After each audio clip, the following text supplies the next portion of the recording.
පින්වතුනි, බුදුරජාණන් වහන්සේ අපට නිරන්තරයෙන් පෙන්වන කාරණයක් තමයි අපේ ජීවිතේ පරම ලාභය බවට පත්වෙන්නේ නිරෝගීකම. ආරෝග්‍ය පරමාලාභා. නිරෝගීකම පරම ලාභයක් හැටියට බුදුරජාණන් වහන්සේ පෙන්වනවා.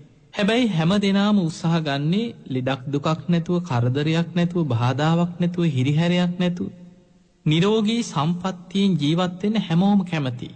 මේ ලෙඩවීම තුලත් අපි සසරේ රැස් කරගත්ත කුසලාකුසල කර්මයන්ගේ විපාක අපේ ජීවිතත් එක්ක බැඳෙනවා. සුබ කියන මානවකයා බුදුරජාණන් වහන්සේගෙන් අහනවා, ස්වාමීනී භාග්‍යතුන් වහන්සේ, මේ මිනිස්සු අතර කොටසක් දීර්ඝායුෂ විඳිනවා. සමහරු අඩු වයසෙන් මැරෙනවා.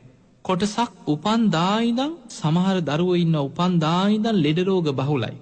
ඒ වගේම නිරෝගී සම්පත්තියෙන් අවුරුදු 70 80 90 කලාතුරකින් උනක් හෙම්බිරිස්සාවක් කැරෙන්න මහා බරපතල ලෙඩක් අසනීපයක් හැදිලා නැති නිරෝගී සම්පත්තියෙන් ජීවත් වෙන අයත් ලෝකේ ඉන්නවා.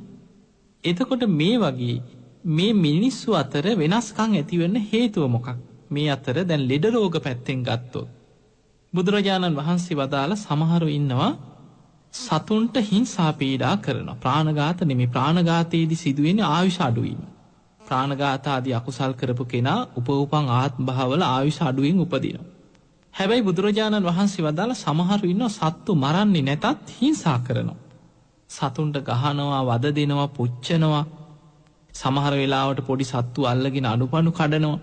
මේ වගේ සතුන්ට හිංසා පීඩා කරපු අය සසරේ උපෝපං ආත්ම භාවවල රෝගී අය හැටියට නිතර ලෙඩ රෝග හැදෙන, ඊළඟට ශරීර දුර්වලතා, අබල දුබලකම්, ඒ වගේම අතපය ශරීරයේ අමාරුතා ඇතිව මෙවැනි රෝග ලක්ෂණ බහුල කෙනෙක් හැටියට උපදිනවා සසරේ සතුන්ට හිංසා පීඩා කරමින් අකුසල් රැස් කරගත් අය. ඊළඟට බුදුරජාණන් වහන්සේ වදාළ සතුන් කෙරෙහි මෛත්‍රියෙන් කරුණාවෙන් ප්‍රාණඝාතයෙන් වැළකීච්ච කෙනා දීර්ඝායුෂක් විඳිනවා. ඒ විතරක් නෙමෙයි, සතුන්ට ගහන්නේ නැහැ, වද දෙන්නේ නැහැ, හිංසා පීඩා කරන්නේ නැහැ, තුවාල කරන්නේ නැහැ.